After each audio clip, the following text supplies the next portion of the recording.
Estamos aquí en Introspectivo con Sara Macías. Sara Macías es abogada penalista, directora de Bugarín Asociados. Ahorita le estaba comentando que conozco realmente muy pocas abogadas, al menos en Monterrey, que tengan su propia firma y la dirijan. Es especialista en sistema penal acusatorio y propiedad intelectual. Sara, lo primero que quiero preguntarte es ¿por qué abogada? Y sobre todo, ¿por qué abogada penalista? Bueno, muchas gracias primero, ¿verdad? Antes de comenzar, gracias por tomarte el tiempo, por hacerme esta invitación. Bueno, te voy a decir abogada. ¿Por qué abogada? No lo sé exactamente. Yo sé que quisieras escucharlo de es que creo en la justicia y todo ese tipo de cosas que siempre dicen. La realidad es que es algo que siempre quise. Desde que era muy chica, o sea, muy niña, era algo que yo ya deseaba y que ya lo decía. O sea, el momento exacto en que soy consciente de eso, no lo tengo en mi cabeza. Sin embargo, es algo que yo siempre lo dije, lo sabía todo el mundo, mis familiares, todas las personas que me rodeaban. Y bueno, ya cuando fui creciendo fue algo que pude materializar. Y luego, ¿por qué abogada penalista? Es una rama que a mí siempre me apasionó, que siempre la estudié desde que estaba en la universidad, la estudié de manera independiente, porque en la universidad tenemos las materias, tenemos algunas prácticas, sin embargo sí fue una materia en la que yo le empecé a poner más atención y a dedicarle más de mí. Y luego se fue dando también algunos casos que me empezaron a aparecer en el transcurso de la vida cuando ya había terminado la carrera, y fue de ahí también que ya tenía yo un camino recorrido en la parte académica y ya tenía yo unos diplomados, ya había hecho algunas capacitaciones y pues bueno, empiezo a llevar la materia y luego empiezo a estudiar la maestría. Entonces por eso fue el tema de derecho penal. Sin embargo, pues tengo que aclarar una cosa, que no es la única materia que yo llevo. O sea, a la par de que empecé a llevar materia penal, empecé a estudiar otras materias y empecé a llevar asuntos de otras materias, como es el derecho familiar. Llevo también lo que es materia mercantil, o sea, litigio, y propiedad intelectual. O sea, básicamente son las áreas en las que yo estudio y me desarrollo. Y por ejemplo, cuando, no sé, de niña o adolescente, cuando decías quiero ser abogada, ¿tu familia normalmente era decir, órale, va, o era como tres, oye, es un tema ahí medio riesgoso? Digo, no sé si tenías papá o mamá que fueran abogados, eso es uno. Y dos, cuando llevas algún asunto que sea sobre todo particularmente complicado o riesgoso, ¿es algo que comentas en tu casa, es algo que comentas en tu familia o es algo que lo guardas para ti? Bueno, voy con la primera pregunta. Mira, mi historia en ese aspecto yo creo que es un poquito particular. No vengo de familia de abogados, crecí con mi bisabuela. Entonces a la bisabuela yo le decía, pero estamos hablando de una mujer que no sé en qué año nació mi bisabuela, pero obviamente ella tenía una educación muy básica, apenas sabía leer y escribir. Entonces cuando yo le mencionaba esto, pues me seguía el cuento nada más, ¿no? Y ya, era todo. Pero pues me escuchaban nada más, porque como yo crecí en un pueblo, en Durango, que es un pueblo muy pequeño, ahorita tiene como 2,000 habitantes, en ese entonces yo creo que era todavía más pequeño, no había universidades, no hay universidades, o sea, no hay ni banco, o sea, no hay nada. Entonces, ¿había abogados? No había abogados, no había juzgados, obviamente. Entonces, es como cuando los niños dicen, o las niñas, voy a ser actriz, y el niño dice, voy a ser astronauta. Entonces, pues obviamente me seguían el cuento, sí. Y ya. Pero lo que yo sí agradezco es que no me detuvieron. O sea, que cuando yo empecé, que voy a ir a estudiar la prepa al pueblo más grande, pues me dijeron, vete. Y voy a hacer esto, pues vete, ¿verdad? Entonces no me detuvieron, a pesar que yo era menor de edad, me dejaron hacer mis cosas y pues eso yo creo que es importante. Tampoco me dieron los recursos económicos porque no había, pero tampoco me detuvieron. Entonces, pues yo creo que eso es bonito. Y la segunda pregunta que me hiciste, ¿cuál era? Respecto a si cuando tienes algún asunto que sea complicado, sí, riesgoso, ¿lo comentas? No, mi familia no sabe nada de lo que yo hago. A veces hay cosas que les comento muy generales, sí, pero no saben nada de los asuntos, nada en particular. Y esta pregunta era sobre todo porque, bueno, en México ser abogado litigante es riesgoso. Y de hecho, simplemente el hecho de ser mujer en un país caracterizado por la violencia es riesgoso. Pero ser abogado litigante, penalista y mujer, ¿consideras riesgoso el ejercicio de tu profesión? Mira, yo creo que no tiene nada que ver con el género, Okay. sino con la manera en que la gente o los abogados o abogadas se relacionan con sus representados o sus clientes y la manera en que se van a mover en el ambiente. Entonces no creo que tenga que ver el género en esa cuestión. Todos sabemos las historias de abogados que matan. O sea, de repente nada más escucha la noticia, mata o nata al abogado enfrente de un hotel, o saliendo de tal lugar, y sabemos que puede derivarse de algún asunto complicado que llevaron, ¿no? Pero regularmente, porque no es lo general, es por la manera en que ellos se relacionan. O sea, hay límites en el ejercicio de nuestra profesión y suele pasar, sobre todo en materia penal, que algunos abogados rompen el límite y dejan de ser abogados y empiezan a trabajar para el crimen organizado. Entonces eso es una realidad.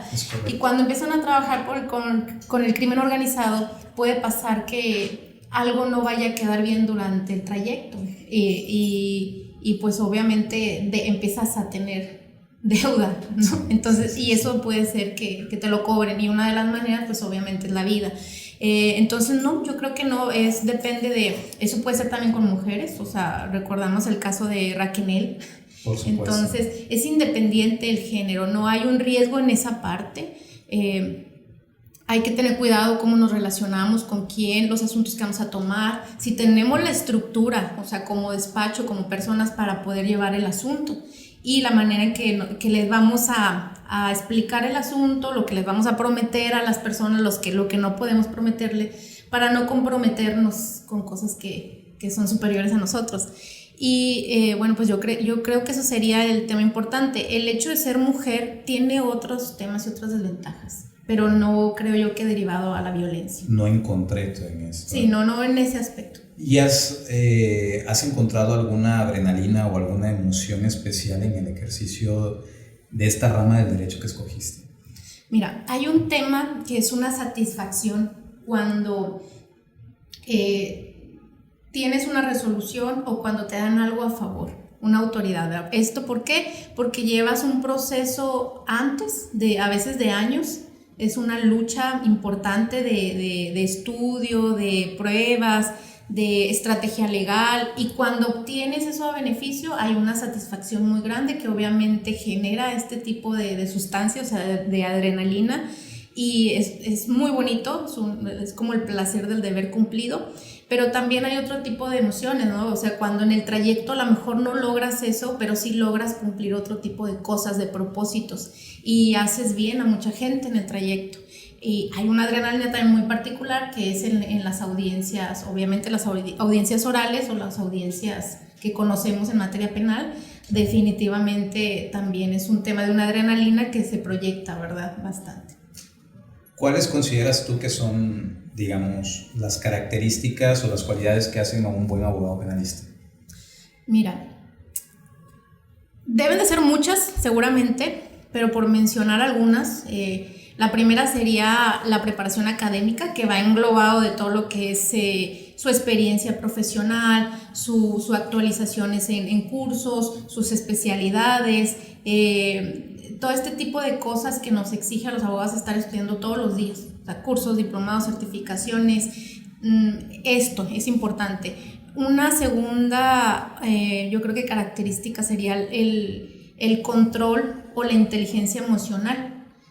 Todo este temperamento, la capacidad de resiliencia, de ser objetivos en muchas cosas, de no juzgar, eso es algo importante. Y una cuestión también muy importante para los abogados penalistas son las relaciones, que todo lo que significa una relación tanto en tu propio despacho, o sea, el buen equipo, la estructura, como las relaciones que tengan con las personas, o sea, autoridades del sector privado, del sector público. Eso creo que hace un abogado importante o lo hace fuerte en materia penal. Sus relaciones, su trayectoria y su estabilidad emocional, su inteligencia emocional. Diríamos que son tres cualidades particulares que tú dices. Y bien difíciles las tres de es difícil de encontrar y compaginarlas, por supuesto. ¿Algún caso en particular que nos pudieras platicar que te haya marcado o que traigas muy fresco en tu memoria? ¿Algún caso en particular? No. Yo creo que son muchos los casos que me han marcado. ¿Por qué? Porque cada uno tiene situaciones muy particulares en los que voy aprendiendo temas, no nada más en el aspecto académico o en el aspecto de la experiencia, sino en el aspecto social o cultural de las personas. Obviamente hay algunos asuntos que me exigen más concentración o más emociones, por ejemplo, los temas de abuso sexual. Obviamente porque soy mujer, hay algunas fibras que va a tocar esos temas, y los temas de homicidios, feminicidios son importantes, pero curiosamente también los temas de empresa, porque ves muchas pasiones y la historia de todo el trayecto de una marca o de una empresa familiar, y en el aspecto de derecho de familia es todo un tema también, o sea, no hay un tema en particular. Yo sé que quiero escuchar, sí, el homicidio, claro, el donde dispararon y la sangre y hubo tales cosas, pero no, aparte que no soy muy fácil como de impresionar. Entonces los asuntos suelo verlos con cierta objetividad o mi cabeza muy fría, pero lo que sí aprendo es cómo la gente reacciona ante ciertas situaciones legales y cómo el tema social en el que vivimos influye completamente en la manera en que ellos ven sus asuntos, ¿verdad? Cómo se victimizan a veces algunas personas, o cómo son irresponsables algunos hombres cuando no dan el tema de la pensión y las justificaciones en ellos. Entonces ese tipo de cosas para mí me voy quedando con eso, y eso es lo que sí marca en mi vida, mi comportamiento y todo. Y obviamente algunos representados que aprendo mucho de ellos, mucho. Y desde cómo llevan una empresa, desde cómo a lo mejor cotizan su tiempo de trabajo, y la importancia en ellos también, la inteligencia emocional. Entonces eso también me ha marcado la relación con mis propios clientes, pero sin que ellos se den cuenta. Obviamente hay cosas que se vuelven referente para mí. Hay cosas que de alguna manera vas aprendiendo, sí, en el camino. Y en el contexto del aprendizaje, digo, somos humanos, y de hecho, inclusive a pesar de que seamos el abogado más experto del planeta, hay casos que a veces se tornan imposibles, y es normal que en algún momento de nuestra vida hay asuntos que no hayamos podido ganar. Uh-huh. En tu caso, ¿hay algún aprendizaje especial en ellos? ¿En algún asunto que no hayas podido ganar? Mira, yo creo que los abogados no perdemos ni ganamos asuntos, ¿verdad? ¿Por qué? Porque cuando se gana o se pierde un asunto es dependiendo de lo que logres. A lo mejor por estrategia legal estás llevando un asunto para que te den un no, porque con ese no quieres otra cosa. Okay, sí. ¿Okay? O puede ser que a ti te contrataron hasta esa instancia, y a la instancia que sigue ya contratan a otro abogado, pero tú ya hiciste toda la base y más adelante el abogado o el despacho siguiente le dan un sí, pero es tu trabajo el que hiciste antes. Entonces estas cosas las personas no suelen entenderlas. Entonces no necesariamente los abogados perdemos o ganamos asuntos. Eso está como que, no sé, está como dudoso, ¿no? De alguna manera. Entonces lo que yo sí creo es que logramos objetivos durante el trayecto, ¿verdad? Voy a lograr que le den tal cosa para que haga tal cosa, o piense en tal cosa para que después pase tal cosa. Y eso se ve tanto dentro de un proceso legal como fuera, porque tenemos que trabajar también la calle, ¿verdad? También tenemos que hacer nuestras trampas, y es un tema muy integral. Y obviamente yo aprendo mucho de eso, sí, porque aprendo todas las estrategias legales que puedo tener, o de repente no irme a una estrategia legal y arreglar las cosas de otra manera. Entonces sí vas aprendiendo, vas jugando un poquito con tu parte inteligente y con la capacidad también del cliente, porque quien litiga el asunto es el cliente o el representado, ¿no? O sea, él o ella va a ser quien decida hasta dónde vamos a hacer las cosas. Claro. Y si la persona es valiente, tiene ingresos económicos o puede destinar algo para eso y es persistente, pues las cosas van a hacer, ¿verdad? Pero si la persona quiere que hagas milagros con muy pocas cosas, no va a pasar absolutamente nada. Es difícil hacerle entender al cliente la diferencia entre la verdad, o sea, de lo que sucedió, versus la verdad jurídica, o sea, lo que tú tienes que hacer como estrategia legal. Sí, es algo bien complicado, por lo mismo no hay una cultura legal y no hay una educación. Las personas, te lo decía ahorita hace un momentito, lo traemos, ¿no? En nuestra manera de vivir o de creer, nuestras creencias, nuestros sesgos, es también la forma en que nosotros creemos que es la justicia. Sí. O sea, te doy un ejemplo.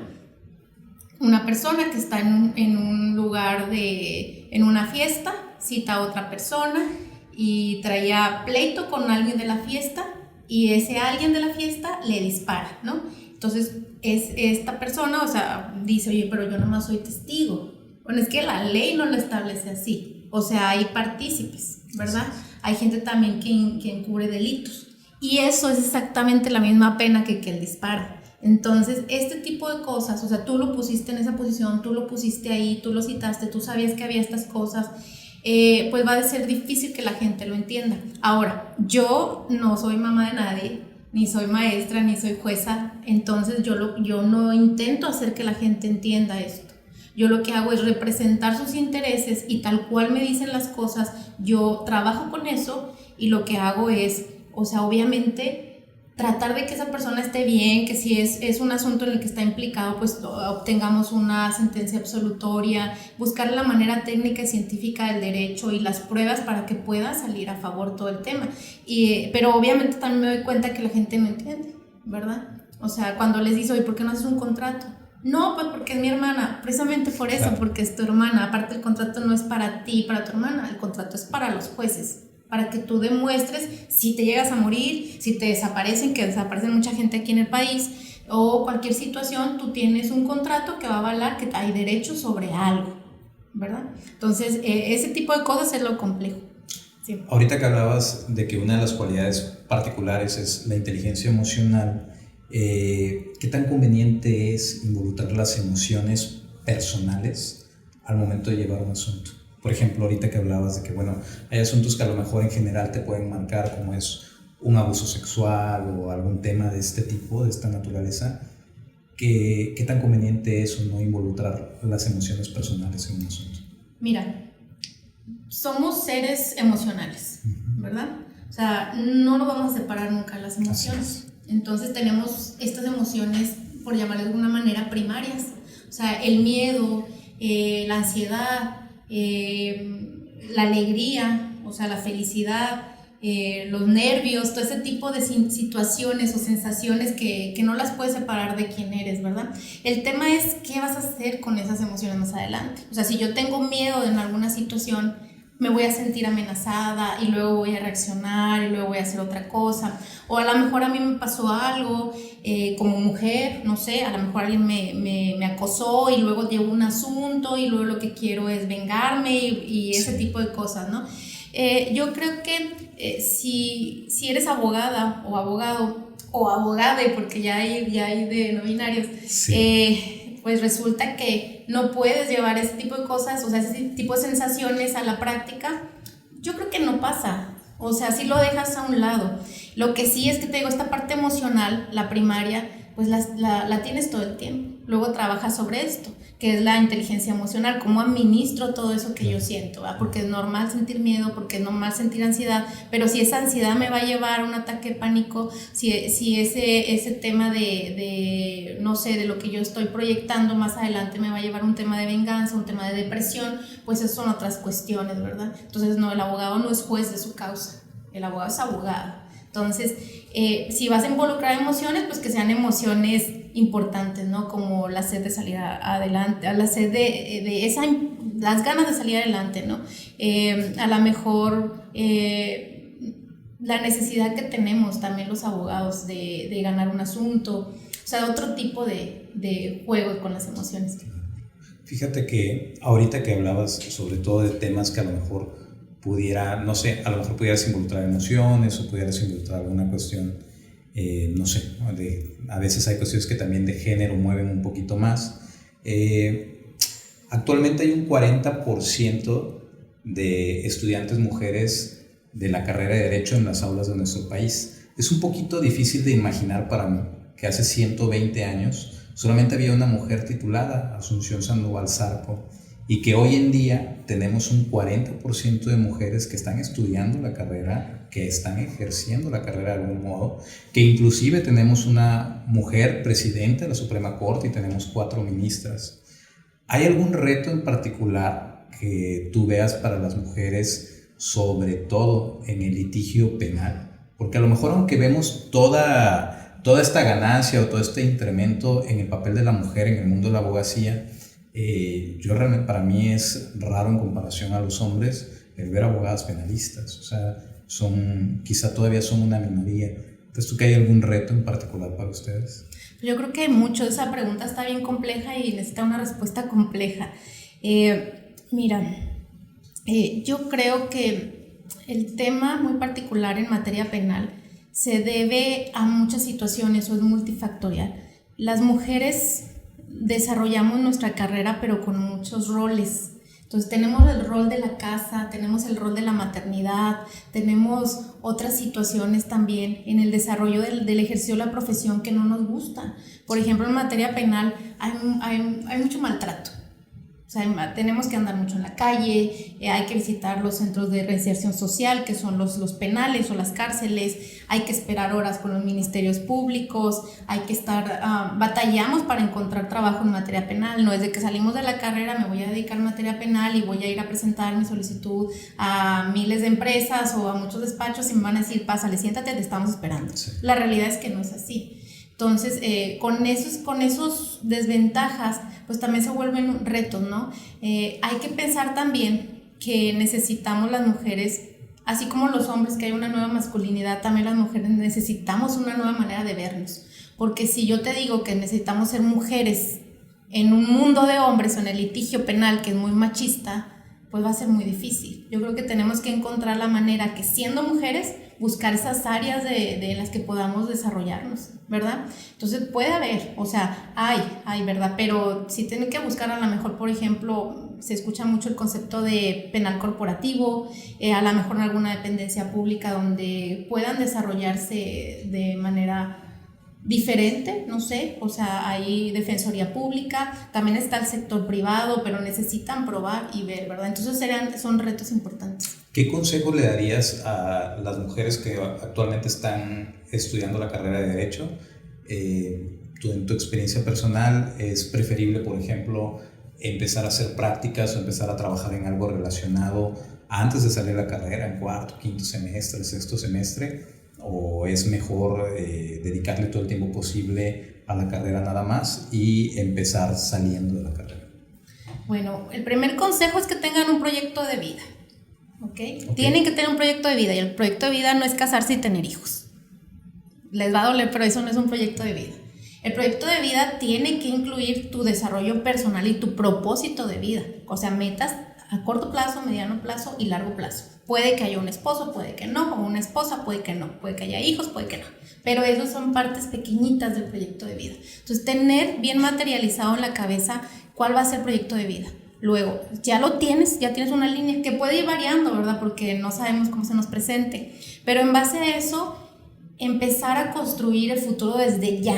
O sea, no se pueden esperar 5 años de la profesión, sino que tienen que creérsela desde el momento en que lo deciden y a partir de ahí empezar a ver opciones. ¿Cuáles? Sí, una de las áreas importantes sería la práctica profesional, pero tienen que elegir bien en cuál lugar, porque también se van a alguna dependencia pública o algún despacho y los ponen a sacar copias o al contestarle el teléfono al abogado de 80 años, con mucho respeto a los abogados de 80 años, pero no van a aprender gran cosa ahí. Sí. La verdad, entonces van a estar perdiendo su valioso tiempo. Entonces tienen que buscar en dónde sí pueden hacer algo y si eso que están haciendo los va a llevar a su proyecto, porque a lo mejor están, no sé, haciendo labor en derechos humanos, pero ellas no se quieren dedicar a eso, se quieren dedicar al área corporativa, entonces estás equivocada, no debes de estar ahí, ¿sí? O sea, tienen que ir sembrando todos los días, aunque sea poquito, o que sea una cosa todos los días, pero que les lleve, los encamine al proyecto de vida. Obviamente, cuando inicias la carrera a los 16, 17, 18 años, no sé, no tienes esta información, pero ahora es algo diferente a cuando a lo mejor estudiamos nosotros o cuando estudiaron las generaciones anteriores. Ahora tienen acceso a muchas cosas, hay mucha información en internet, también tenemos lo que son los coordinadores, psicólogos, no sé, se pueden acercar con alguien para que les ayude más o menos a elegir un poquito, ¿verdad? Eso es importante. Entonces, proyecto de vida, ¿sí? Que empiecen a hacer prácticas, pero es importante que empiecen a estudiar en serio. Te comentaba yo hace un momentito que hice unas entrevistas para poder contratar a una abogada, buscaba abogada mujer. El tema es que no leen ningún tipo de lectura, ¿ok? Ningún tipo de lectura. No saben nada, o sea, están graduándose por el papel únicamente, no te pueden atender a un cliente porque atender a una persona es entrevistarlo, saberle realizar las preguntas correctas, darle respuestas en ese momento y darle una posible solución a lo que te está planteando, ¿verdad? Entonces, esa capacidad de razonar y de resolver te lo da la vida, la calle, la experiencia, sí, pero que te lo creas desde un inicio, porque si vas a la escuela únicamente a ver qué te dice el maestro y a ver qué aprendiste y a platicar con tus amigos y a celebrar un día de no sé qué, de la escuela, de la universidad, vas a salir y te vas a topar con que sí hay muchos abogados y abogadas que sí se la creyeron y muchos de ellos son hijos de abogados y son los próximos abogados grandes de la ciudad y del país, porque tienen la estructura y tienen la plataforma económica y tienen las relaciones en todos los aspectos. Entonces, sí es importante eso, que se la crean, el estudio y todo lo anterior que te mencioné. ¿Hay abogados o abogadas que admires o que hayas admirado en algún momento? Fíjate que en el transcurso de que he ido desarrollando mi carrera he conocido muchos abogados y abogadas que sí los he admirado, no por completo, pero sí en algunas cosas que ellos realizan. Hay algunos jueces que me gusta escuchar, que me dieron clases, que tuve la oportunidad de tenerlos en audiencia y la manera en que resuelven, obviamente me gusta, ¿verdad? Me gusta y admiro esa parte, la parte académica, la parte de la investigación, obviamente también abogados litigantes o abogados postulantes. Hay también algunos que yo puedo admirarles algunas situaciones, pero alguno que como un referente que yo diga quiero ser como tal persona, no. O sea, incluso, bueno, mi pareja es abogado y es impresionante. Yo creo que es uno de los mejores abogados de la ciudad y su despacho igual, o sea, y lo admiro de la manera profesional, ¿verdad? Pero yo entiendo también que cada persona tiene un camino diferente y que el mío es un camino muy particular, entonces como referencia alguno como tal, no. O sea, obviamente veo algunas mujeres y admiro también la manera en que trabajan, en que han hecho algunas cosas importantes, a veces las veo en audiencia y digo, mira, es buena en esto, y ya, eso es todo. Y al revés, ¿qué abogado nunca deberías contratar? Que no se debería contratar un abogado. Que, por ejemplo, pues es que de repente, y es normal para los clientes, cuando tienen determinado conflicto en materia jurídica, es decir, ¿con quién voy? Okay. Entonces, a lo mejor conocen a alguien que es experto en materia familiar, pero traen un asunto penal. Entonces, lo normal es preguntarle a ese abogado, oye, ¿tú conoces a alguien que me recomiendes? Pero imaginándonos que esa persona no tiene absolutamente a nadie y está como que viendo a quién contrata, ¿a qué abogado nunca debería de contratar? Ok, si yo fuera una persona, un civil, por ejemplo, una persona de calle, ok. Bueno, tienen que revisar sus cédulas, siempre les digo, porque hay muchas personas que estudiaron o a lo mejor no estudiaron, pero no son abogados y tienen que tener cédula para ejercer la profesión y tiene que estar registrada también aquí en el estado para poder ejercerla. Luego, si es materia penal, tiene que tener capacitación en materia penal, tiene que conocer la materia. Ese es un derecho y una obligación, si no lo van a sacar de las audiencias, ¿ok? Sí. Entonces, algo importante es como, o sea, que no nada más lo escuches hablar y que te convenza. Aquel que te promete cosas que son muy extraordinarias, como yo promuevo un amparo y lo saco de prisión por el secuestro que lo están acusando, eso no es posible, ¿verdad? El que cobre muy barato también hay que dudarlo, porque está cobrando muy barato. Y en esta ciudad el solo hecho de la gasolina, el tiempo, los gastos que implica llevar un asunto no es posible. Entonces muchos me dicen, es que le di 5,000 pesos y se desapareció. Bueno, es que no iba a hacer nada con esos 5,000 pesos, hay que ser conscientes. Yo sé que para nosotros significa mucho, pero hay que ver en qué vas a gastar ese dinero, cómo es el asunto. O sea, si es un problema grande, necesita una solución más grande todavía y eso implica tiempo, dinero, esfuerzo y muchas cosas. Entonces, bueno, no deben de contratar a una persona que se dice abogado y no es abogado, a una persona que no, yo no contrataría a una persona que no tiene un establecimiento. ¿Por qué? Porque es probable que no lo ubiques. Entonces, que tenga un lugar en donde puedas ir a verlo, que donde puedas ir a firmar los documentos, que tenga ese sitio, ¿no? Porque luego los ven por ahí en una cafetería y no saben tampoco en dónde, quién era ni nada, o sea, o los ven afuera del penal, hay muchos afuera del penal o acá en conciliación y se les puede desaparecer.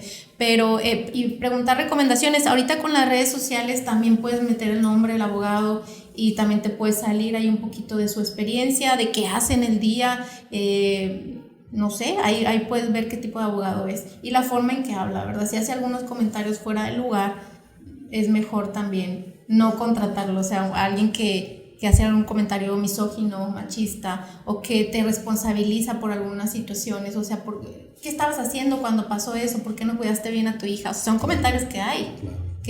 Entonces, ese tipo de abogados no hay que contratarlos. Abogados que a lo mejor también están muy obsoletos en cuestión de capacitación, de estudios, que hay muchos que estudiaron y dejaron de estudiar, aprendieron un nicho de negocio, o sea, como algo en específico de la carrera y se dedicaron a ese trámite, porque básicamente es un trámite. Y luego dejaron de hacerlo. ¿Por qué no? Porque no les va a dar más allá de eso. ¿Ok? Entonces es importante que una persona esté, por lo menos yo, mi médico, mi abogado, son personas que quiero que estén muy preparadas, que tengan sus especialidades o que estudien mucho y que estén siempre a la vanguardia en este aspecto. Hace rato, empezamos la entrevista hablando acerca de la familia, pero también hay otro aspecto muy importante que a veces dejamos de lado por centrarnos en nuestro desarrollo profesional, y es el tema de la pareja. Yo lo que quería preguntarte era si, y luego de hecho, o sea, de por sí las relaciones personales a veces, hoy en día, con la velocidad que llevamos en nuestras vidas, se vuelven un poco complicadas. Las relaciones interpersonales de pareja de un abogado, ¿cómo las has vivido tú y cómo has podido compaginarlas con tu profesión? Porque a veces hay personas que no entienden, sobre todo un abogado penalista, que a veces la profesión exige un 24/7. Entonces, ¿crees tú que es preferible, por ejemplo, que un abogado tenga de pareja a otro abogado? ¿Crees tú que por el tema de poder hablar el mismo lenguaje tenga que ser así, o es algo irrelevante? Bueno, antes de contestarte, yo sí quiero decir algo. ¿Han pensado en lo maravilloso y las ventajas que es estar soltera? O sea, para las chicas, ya sean heterosexuales o bisexuales o lesbianas, es una ventaja importante estar soltera. Y digo soltera, pero no sola, ¿verdad? Eso es otra cosa. No necesariamente tenemos que tener una pareja. Ahí está el tema. Tampoco tienen que tener hijos y tampoco se tienen que casar, ¿verdad? No, estar solo, eso sí está prohibido, pero hay otras opciones que es importante. ¿Por qué te lo digo?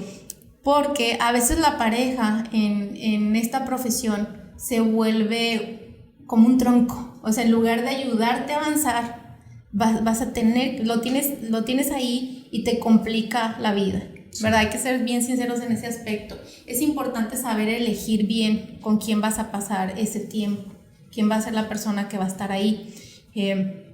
Puede que sea abogado, puede que no sea abogado, pero sí, yo creo que algo importante es que tiene que ser un hombre muy masculino. Y cuando digo masculino no es físicamente masculino, sino me refiero a un hombre con mucha seguridad, a un hombre con los pilares muy puestos y a un hombre que entienda que tienes que tener un proyecto de vida y que lo vas a desarrollar con él, sin él, como sea. Y que no sea celoso, que entienda de las situaciones y pues que te apoye en todas esas cuestiones. Eso es muy difícil aquí en nuestro país. Es bien complicado y creo que acabas de dar en el clavo. Tiene que ser alguien que entienda oye, yo voy con mi propósito y con mis metas de vida, contigo, sin ti o a pesar de ti, pero yo voy, ¿no?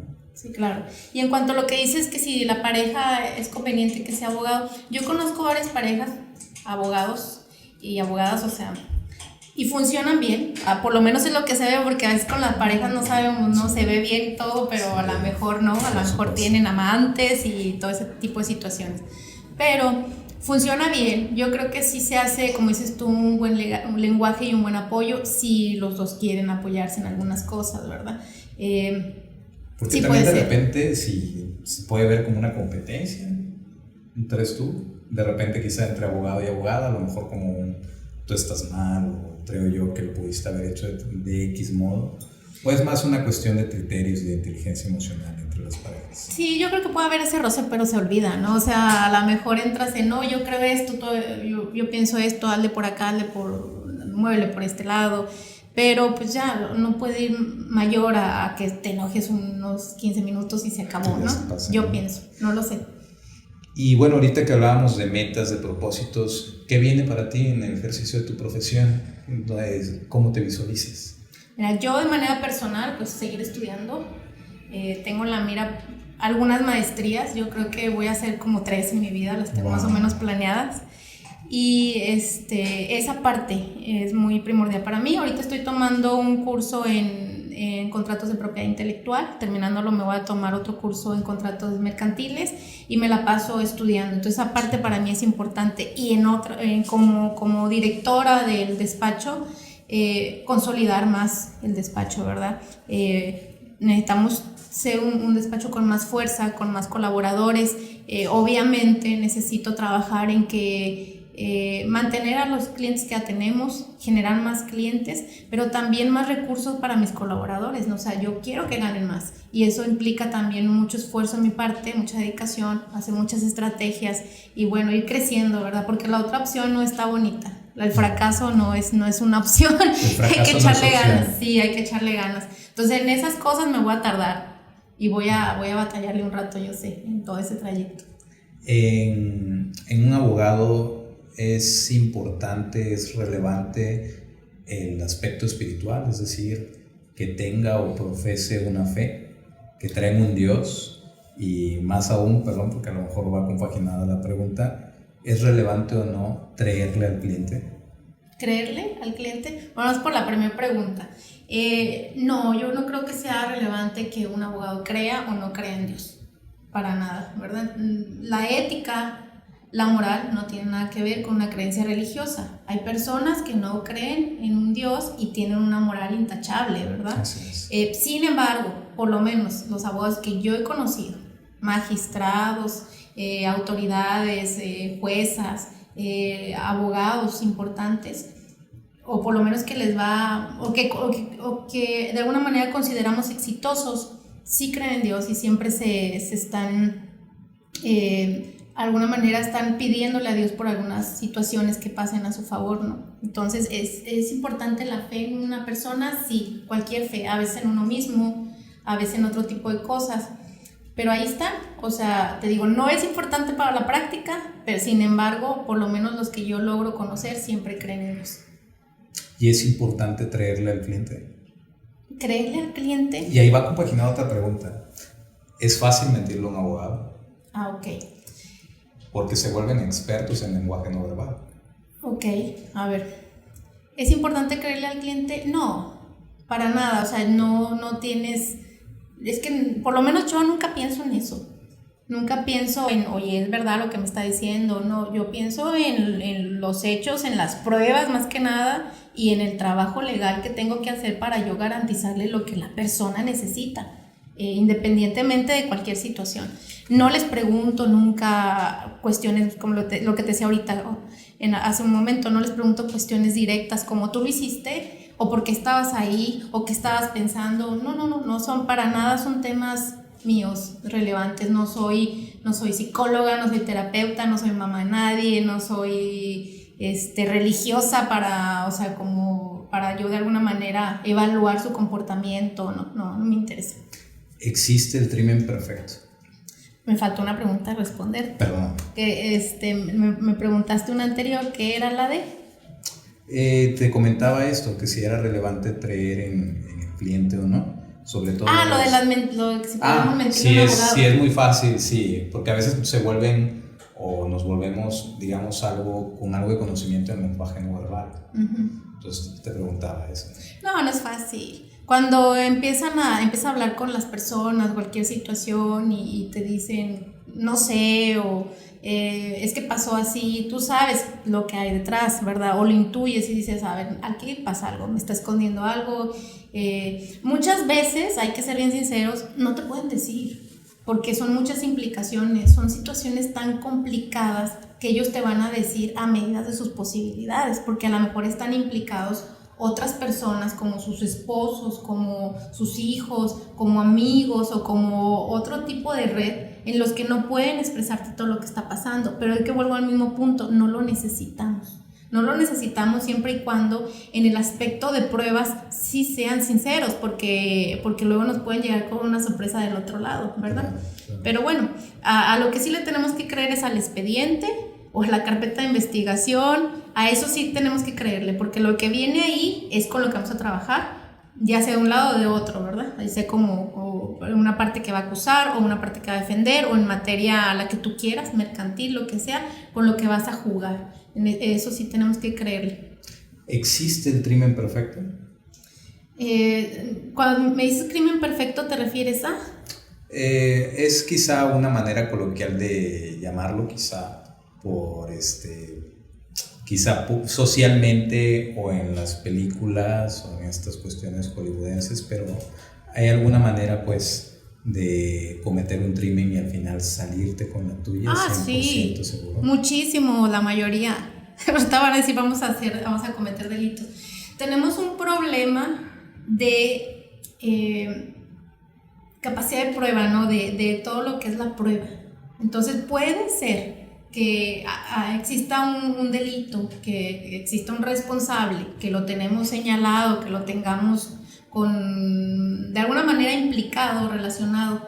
Sin embargo, la cuestión de la prueba, o sea, tenemos un déficit ahí importante, ¿verdad? Porque hay pruebas que no se pueden sostener, hay pruebas que a lo mejor son tomadas con ilicitud, hay pruebas que con el paso del tiempo se va perdiendo esta parte fidedigna. Entonces te quedas sin suficientes pruebas, entonces obviamente las sentencias son, depende de la materia, pero digamos en materia civil o pues sea a favor de uno o en otro, pero tú me preguntas materia penal, entonces te quedas con una sentencia absolutoria, y hay muchas sentencias absolutorias, muchas, yo creo que son malas sentencias absolutorias, obviamente, que una que condene, porque tienes que llegar a cumplir el estándar probatorio, que en materia penal es muy alto, o sea, no basta con que digas es que soy víctima de tal situación, o que exista una persona que falleció y que esté un video, sí, pero el video, fíjate cómo se tomó, cómo lo extrajeron todo lo que son las imágenes del soporte, etcétera. Entonces todo ese tipo de cosas, te digo, se van complicando durante el proceso y obviamente nos quedamos con sentencias absolutorias.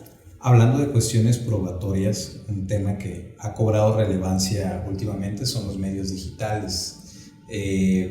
Los mensajes de WhatsApp como elemento de prueba sirven como elemento de prueba, y en su defecto, si es que sirven, ¿qué tanto peso tienen en un proceso penal? En un proceso penal, bueno, hablemos nada más del proceso penal.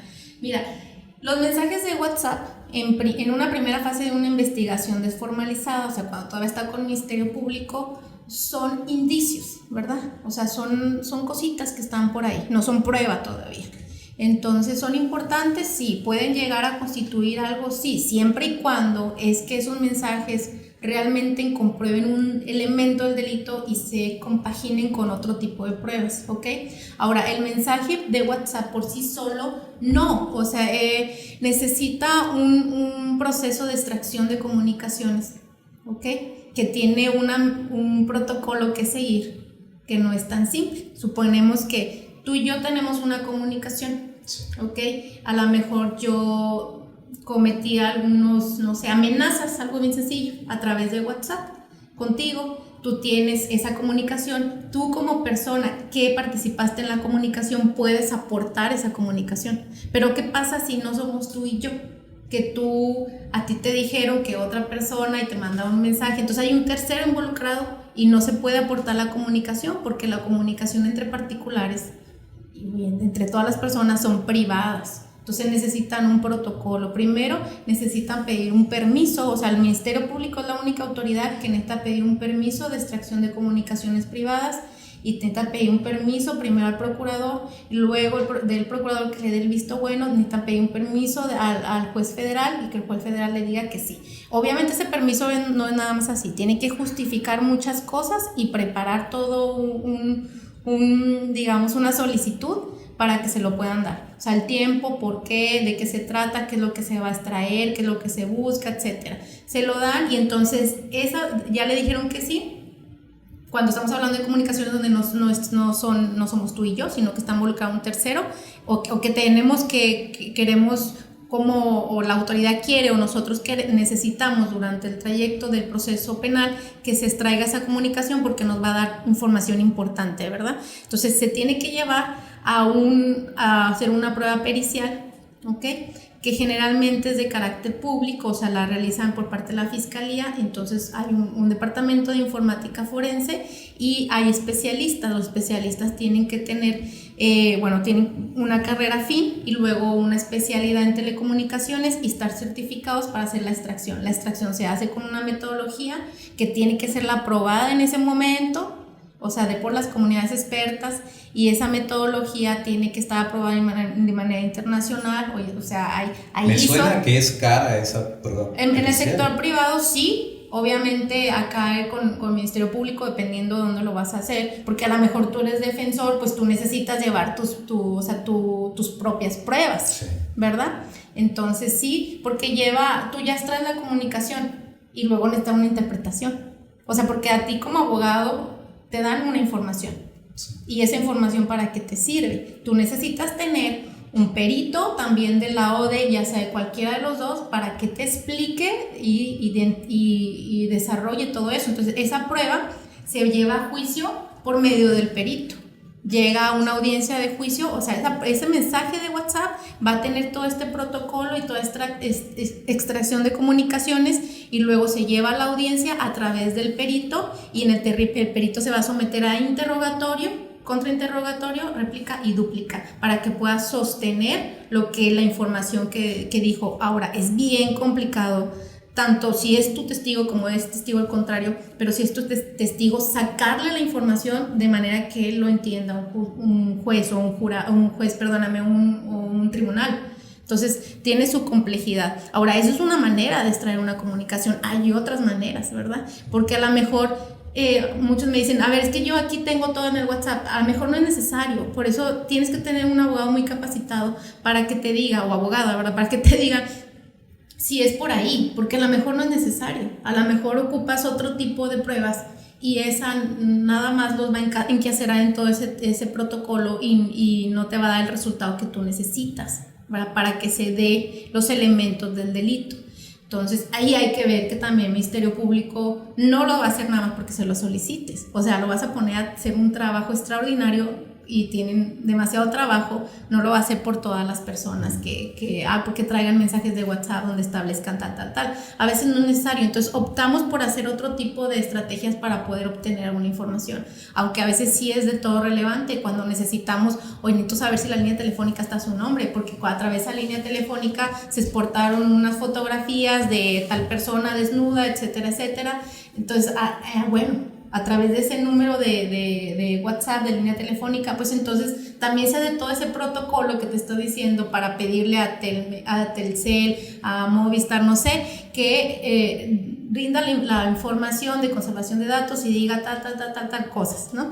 Igual para temas de secuestro, todo lo que son las líneas de la sábana de llamadas para ver las ubicaciones, las geolocalizaciones o la geolocalización en tiempo real en cuando una persona está desaparecida. Todo esto lleva mucho protocolo, sí se puede hacer, se pueden intervenir llamadas telefónicas, de todo, pero lleva mucho protocolo y ahí no termina la prueba.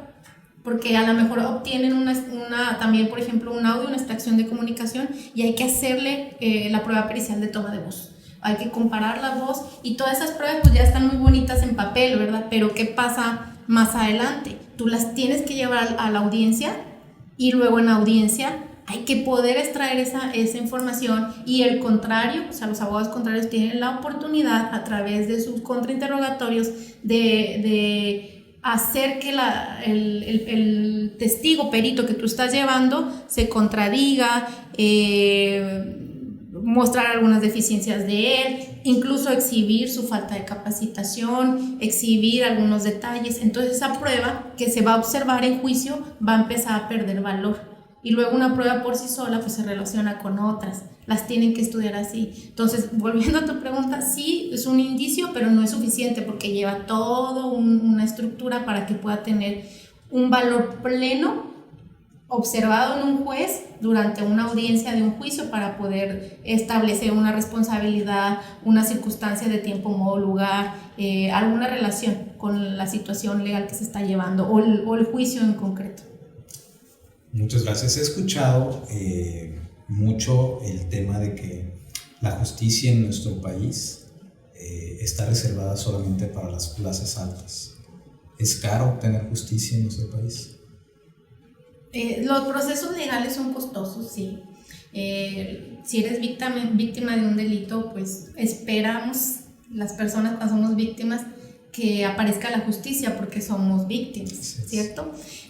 Ahorita por lo que escuchaste y me dices, eso escucha costoso. Bueno, es costoso porque las pruebas son pruebas científicas, entonces no todos son testigos, ¿verdad? Que pueden ir a declarar a tu favor o en contra. Y aún así fuera, pues estamos hablando de temas de, a ver, desde los honorarios de los abogados, de lo que cuestan las pruebas, de la investigación extrajudicial que tienes que hacer y de muchos procesos y gastos que se tienen que hacer durante el trayecto. Entonces sí es costoso, pero ¿puede existir la justicia? Claro, o sea, también puede existir la justicia si no tenemos dinero, digámoslo así, o con qué pagar. Pues tenemos la Defensoría Pública y hay algunos defensores públicos que hacen un buen trabajo, también trabajan muy limitados y muchos recursos, pero sí hay. Y hay un tema importante que es la persistencia. Si una persona es persistente y entiende la finalidad del proceso penal, que la finalidad no es una sentencia, la finalidad del proceso penal es la investigación, que se investigue lo más que se pueda. ¿Para qué? No hay un para qué, es que se investigue lo más que se pueda. Eso es el objetivo de un proceso penal. Claro que hay otros objetivos como la reparación del daño, el esclarecimiento de los hechos, que el delito no quede impune, que se castigue a la persona que es culpable, etc. Pero la realidad es que es investigar, te va a llevar a algo, ¿verdad? Pero hay personas que no lo entienden, ponen una denuncia y a los 3 meses dicen no, porque esto ya no procedió, esas son las palabras que usan, ya no va a pasar nada, yo aquí lo dejo todo, y se cansan, ¿ok?